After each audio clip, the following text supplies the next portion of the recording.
El matemático y astrónomo griego Hiparco de Nicea, alrededor del año 150 a.C., descubridor de la trigonometría e inventor de avanzados métodos de medición, fue el primero en registrar la necesidad de realizar una cuadrícula sobre la superficie de la Tierra. Él ya sabía que dicha superficie era una superficie esférica, y 300 años después, alrededor del año 150 después de Cristo, el griego alejandrino Claudio Ptolomeo retomó dichos conceptos desarrollando el sistema de coordenadas basadas en latitud y longitud, el cual es la base de los sistemas de georreferenciación modernas. A pesar de que la Tierra no es una esfera perfecta, sino un geoide, podemos realizar los mismos planteamientos matemáticos para analizar su superficie. Recordemos que si nos ubicamos en el centro de la esfera, si pasamos un eje por dicho centro, preferiblemente el eje por el cual rota el geoide terrestre, y realizamos un corte longitudinal que pase por dicho eje, tendremos los hemisferios.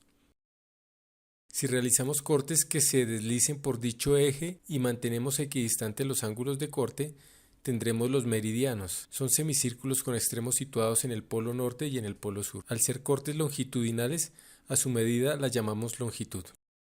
Si rebanamos la esfera con cortes perpendiculares al eje, equidistantes entre sí, tendremos los que llamamos paralelos, los cuales definirán lo que llamamos latitudes. Dentro de la estandarización ocurrida en el siglo XIX, uno de los meridianos fue escogido por el Imperio Británico como el origen, y su nombre Greenwich se lo debe al nombre de la ciudad donde está el antiguo Observatorio Astronómico Real del Reino Unido, por donde pasa dicho meridiano. El paralelo central lo llamamos ecuador, en latín medieval equator, derivado de aequare, que significa igualar.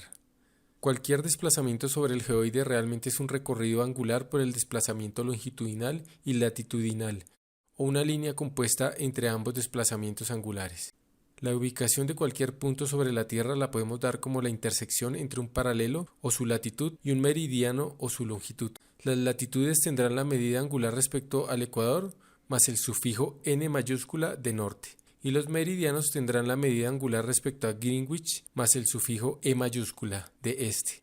De esta forma podemos ubicar cualquier punto sobre la esfera terrestre. Pero debido a que la Tierra no es una esfera perfecta sino un geoide y adicionalmente posee un relieve muy variado en su superficie, necesitamos una tercera dimensión, la altura, para completar la georreferenciación.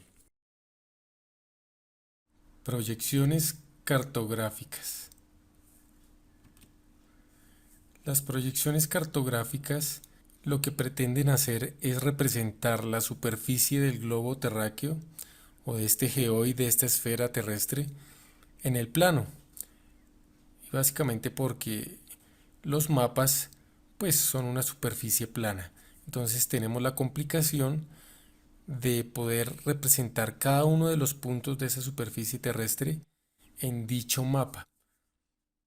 Entonces podemos definir esta proyección cartográfica como un sistema de representación de la superficie curva de la Tierra sobre el plano. O también podríamos pensar en una definición como la segunda, que dice que una proyección cartográfica es una correspondencia biunívoca entre los puntos de la superficie terrestre y los puntos de un plano llamado plano de proyección. Y se dice biunívoca porque cada punto de la superficie terrestre debe tener su correspondiente representación en el plano. Por eso es bi, de ambos, biunívoca. Podemos clasificar las proyecciones según la superficie de proyección sobre la que le estamos proyectando, o también según la posición de la superficie de proyección en relación al eje de la Tierra, o también según las deformaciones que se produzcan con dicha proyección, porque hay que saber que la proyección de esa esfera en un plano va a producir siempre algún tipo de deformación, que ya la veremos. Bueno, vamos a mirar las proyecciones según la superficie de proyección. Entre esas tenemos la proyección cilíndrica. La proyección cilíndrica está construida, como lo dice su nombre, a partir de un cilindro. Y entonces, tanto los paralelos como los meridianos son rectos. Permite representar toda la superficie de la Tierra, y el sector con menos deformación va a ser la línea ecuatorial. Eso porque básicamente van a estar en forma paralela a dichas longitudes. Veámoslo acá. Entonces, como el cilindro está sobre lo que son los meridianos, vamos a tener la menor deformación en la parte ecuatorial y una mayor deformación entre más cerca estemos a los polos. La teoría matemática muestra que el área de la superficie esférica es igual al área de la superficie de un cilindro con igual diámetro, por lo que podemos deducir que cada punto en la superficie esférica puede tener una representación en la superficie del cilindro. Como al desenrollar dicho cilindro obtenemos una superficie plana, también se deduce que mediante esta técnica cada punto en la superficie del geoide terrestre se puede proyectar en el plano. Si realizamos una cuadrícula sobre la superficie del globo, cada pequeño cuadrante se proyectará sobre el cilindro, pero sufrirá una distorsión, la cual se incrementará para los cuadrantes entre más se alejan de la línea ecuatorial. La proyección cónica está, como lo dice su nombre, construida a partir de un cono y es útil para representar las latitudes medias, en donde pues tenemos que hacer que el cono coincida en forma tangencial con dicha latitud. Y en ese punto va a ser donde va a haber menor deformación. Veámoslo acá. Aquí lo tenemos. Si lo ponemos el cono de forma tal que vaya su punta sobre el eje polar, vamos a tener que va a tocarlo o va a ser tangente, ¿sí?, en la latitud media, en donde va a haber la menor deformación. Aquí ya sobre el ecuador y sobre los polos va a haber gran deformación. Ahora la plana o la azimutal pues simplemente proyecta sobre el plano directamente y ese plano pues va a tener un punto tangente en el cual va a tocar a la superficie de esa esfera, ¿cierto? En este caso pues es del geoide terrestre. En ese punto es donde se va a producir la menor deformación. Este tipo de proyección se utiliza principalmente para los polos de la Tierra, en donde es ideal para no tener tanta deformación con respecto a el resto de elementos que no nos interesan, que están más allá del polo. Aquí la tenemos. Entonces, por ejemplo, aquí vamos a tener la menor deformación.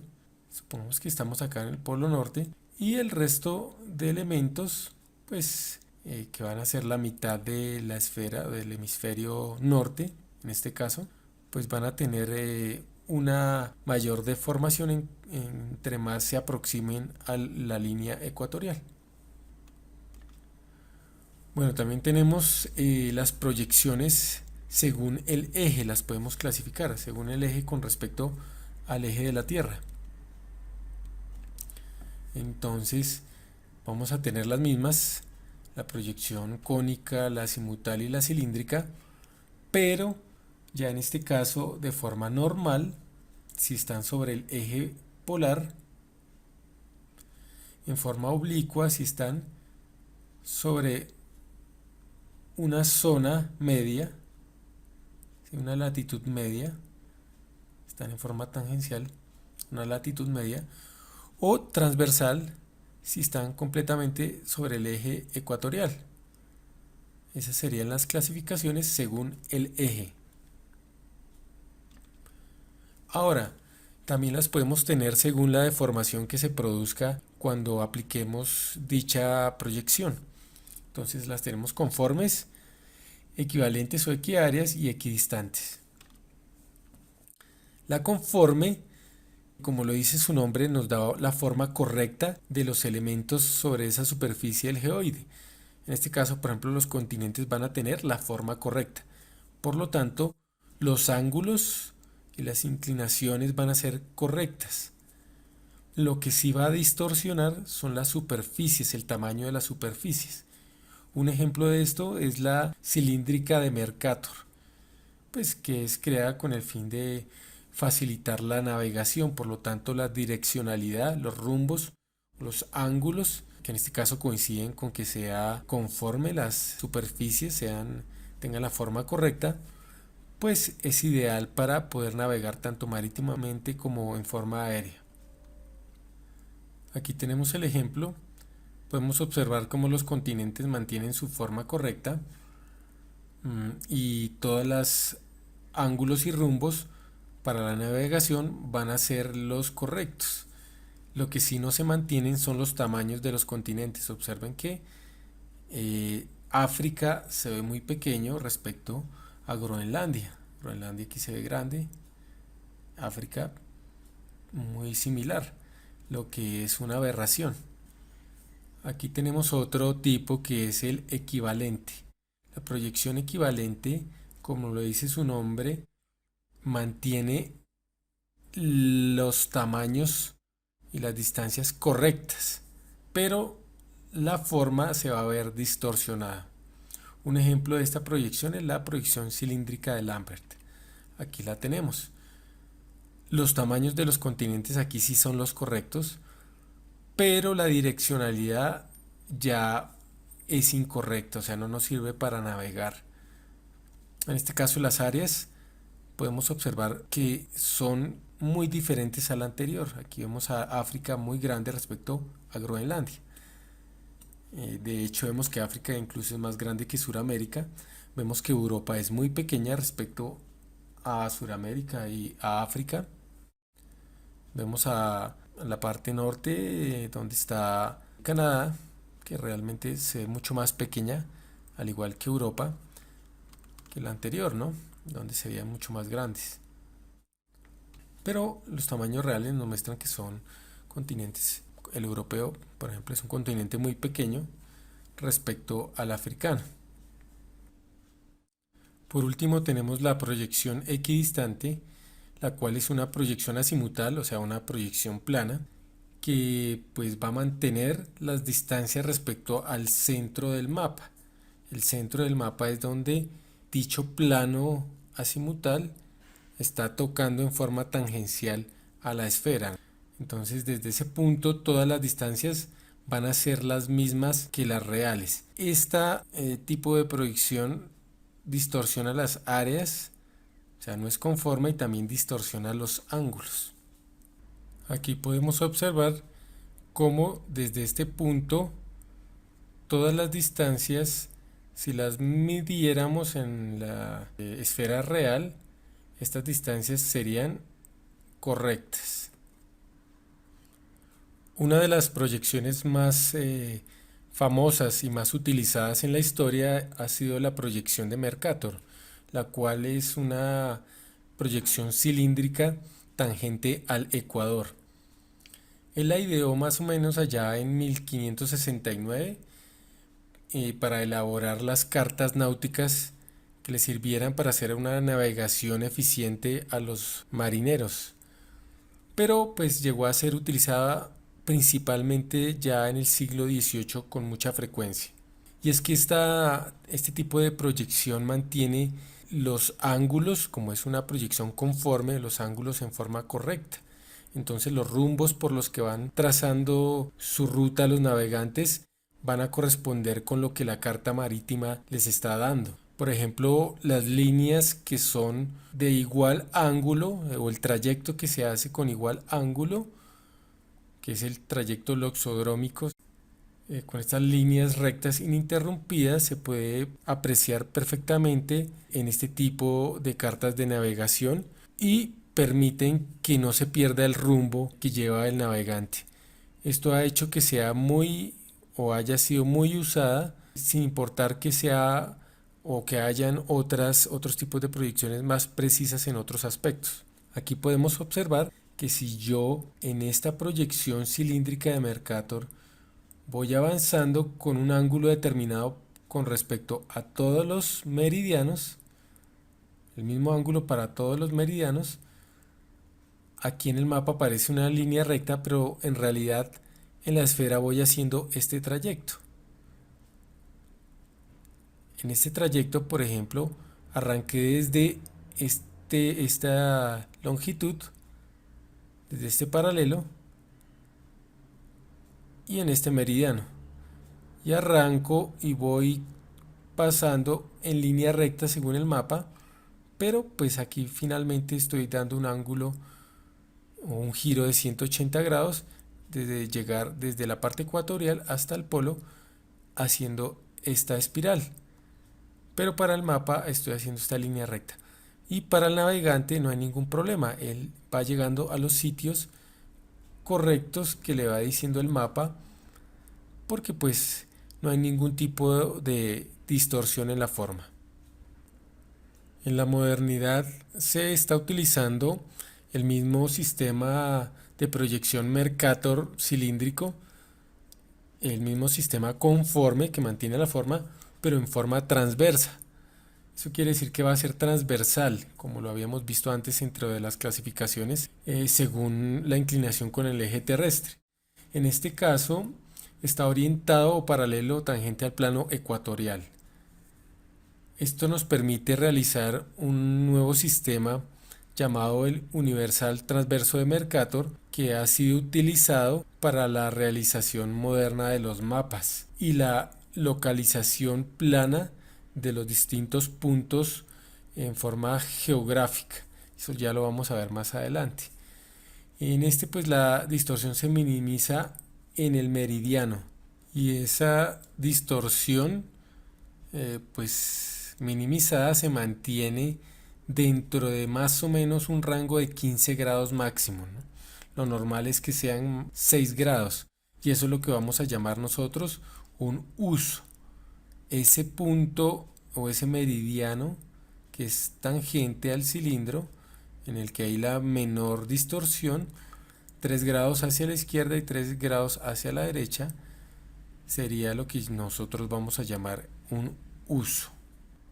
Entonces, esta universal transversa de Mercator, aquí la vemos, el cilindro transversal, es tangente a este meridiano y 3 grados hacia el occidente y 3 grados hacia el oriente va a mantenerse sin distorsión. Entonces es eso a lo que nosotros vamos a llamar un uso. Este sistema de proyección UTM está estandarizado con 60 usos. Cada uso o cada franja, como vimos, se va a representar como el punto tangente con el cual se elabora ese uso, el punto tangente al cilindro. Vimos que tiene 6 grados desde el punto del meridiano tangente al cilindro. Entonces por eso vamos a tener aquí los 60 usos. Y en cuanto a las latitudes, entonces vamos a tener 20 zonas. 10 zonas después de o en el hemisferio norte y 10 zonas en el hemisferio sur. Por ejemplo, Colombia estaría en la zona N y el uso 18. Colombia ha basado su sistema de coordenadas en el sistema Gauss-Krüger derivado del UTM. En este sistema, el punto de origen o el punto datum es el datum Bogotá, que es el punto millón, el cual se ubica en el Observatorio Astronómico de Bogotá por razones históricas. Este observatorio tiene más de 200 años. Y exactamente la dirección sería la carrera octava con calle octava. Este punto se le da el valor millón para asegurarse de que el territorio nacional va a quedar con coordenadas X y Y que son de carácter positivo. Obviamente seguimos en el datum Bogotá con uso 18 zona N. Aquí podemos observar que el punto de origen, ese punto datum Bogotá, tiene las coordenadas millón y millón en metros y está ubicado aquí en la ciudad de Bogotá, donde lo dijimos, en el Observatorio Nacional. Pero tenemos otros puntos también que nos sirven como puntos de origen, como son este punto de acá, este punto de acá y este punto de acá, que tienen estas coordenadas geográficas. Aquí las vemos, uno está a 77 grados, otro a 74, que es el del Observatorio Astronómico Nacional. También podemos utilizar como punto de origen dentro de nuestro Gauss-Krüger UTM el 71 grados o el 68 grados, que los que están en Bichada, ¿no? El otro punto estaría en Chocó. Todos sobre el mismo paralelo o la misma latitud, 4 grados, 35 minutos 56 segundos que tenemos aquí. Entonces tendríamos esos puntos como datum origen. Cualquiera de los cuatro sería válido dentro del territorio nacional. Por ejemplo, si yo me ubico por aquí por donde queda Tunja, sé que va a ser más de 1.000.000 tanto en X como en Y. Ahora, si me ubico, por ejemplo, por acá en Antioquia, me voy a dar cuenta que va a ser más de 1.000.000 en Y, pero menos de 1.000.000 en X. Lo que vamos a estar seguros es que dentro de todo el territorio nacional, al configurar 1.000.000 y 1.000.000 de metros como punto de origen, me voy a asegurar de que no voy a tener puntos negativos. De hecho, como podemos observar aquí en este mapa, en el punto rojo está el punto 00. O sea, ese es el punto que pensaríamos podría ser el punto de origen, pero se encuentra por fuera del territorio nacional. Y de hecho esto hace que todos los puntos dentro del territorio nacional sean puntos positivos. Ningún punto va a tener coordenadas negativas dentro de toda esta estructura o este sistema cartesiano de puntos X, Y. En la actualidad el sistema que se maneja en el país es el sistema Magna-Sirgas, el cual es el marco geocéntrico nacional de referencia, densificación del sistema de referencia geocéntrico para las Américas. Y es que este nos permite estar estandarizando el sistema de nosotros con el de toda América e incluso con el sistema mundial, con todas las implicaciones de precisión a nivel global.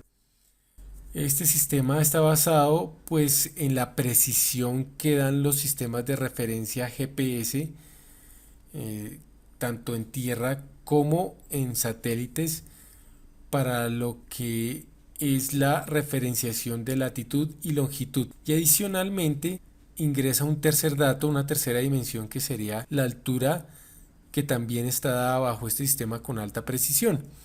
Este ha reemplazado entonces al anterior sistema que manejaba Colombia, como lo era el sistema de coordenadas planas XY de Gauss-Krüger UTM.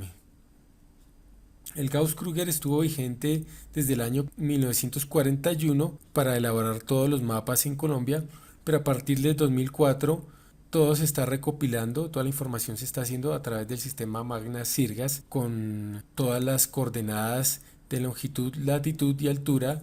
La altura en este caso sería la del relieve, respectivos del territorio nacional. Vamos a ver cómo pasar de coordenadas Datum Bogotá antiguas a las nuevas coordenadas Magna-Sirgas GPS y viceversa. Para eso vamos a ubicarnos aquí cerca de la Plaza de Bolívar a un punto muy conocido que es el Datum Bogotá origen millón, que es el Observatorio Nacional aquí al lado del Palacio de Nariño.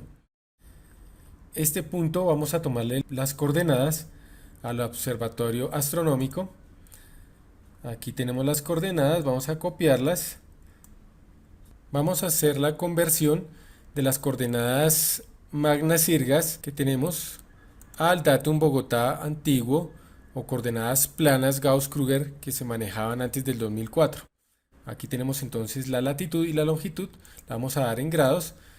Copiemos lo que ya habíamos sacado del Google Maps para observar cuáles son las coordenadas respectivas que tiene aquí ya la tenemos, y peguemos la otra que tiene pues el Observatorio Nacional. Listo, ya le dijimos que magna a planas, y le vamos a dar convertir y me va a dar coordenadas planas Y y X, XY, y observemos que casi que me da el millón. Solo un pequeño desfase debido a que no le di clic exactamente al punto origen millón. Asimismo podemos hacer lo contrario, ¿no? Convertir de Magna-Sirgas a planas y de planas a Magna-Sirgas. En este caso vamos a utilizar las planas, las coordenadas 1.000.000, por ejemplo 500 en Y y 1.000.000, 500 en X. Quiere decir que a partir del punto de origen millón voy a desplazarme por el Y hacia el norte 500 metros y por el X 500 metros hacia el oriente. Vamos a darle convertir y aquí me aparecen las respectivas coordenadas. Entonces lo que vamos a hacer aquí es transformar estos grados, minutos y segundos a simplemente grados con decimales. Para esto vamos a convertir los segundos a grados y los minutos a grados también y sumárselos pues a los grados que tenemos acá. Entonces la parte que está en segundos pues la vamos a transformar a grados simplemente dividiéndola sobre 3600. ¿Por qué? Porque un grado tiene 60 minutos y 60 segundos, o sea 60 por 60. 3600, o sea un grado tiene 3600 segundos. Entonces al dividir esto sobre 3600 me va a dar en grados. Ahora los minutos, la parte de los minutos la voy a dividir sobre 60 y me va a dar en grados. Y los grados pues los dejamos tal cual. Y lo único que vamos a hacer es sumar cada uno de esos elementos, los grados, los minutos convertidos a grados, más los segundos convertidos a grados, y me da ya con toda su parte decimal lo que es la latitud o el norte. Para lo que es la longitud o el west, para que me copie las fórmulas, pero bueno, aquí tenemos que decir que esto va a ser igual a esta celda. Y listo, ya aquí todas estas fórmulas las va a pasar para la longitud west u oriente. Entonces aquí, bueno, hay que tener en cuenta que esto es negativo, o sea, tenemos que multiplicar todo esto por menos 1 porque estamos hablando de aquí la coordenada en forma negativa para oriente. Y también aquí esto negativo para la coordenada respectiva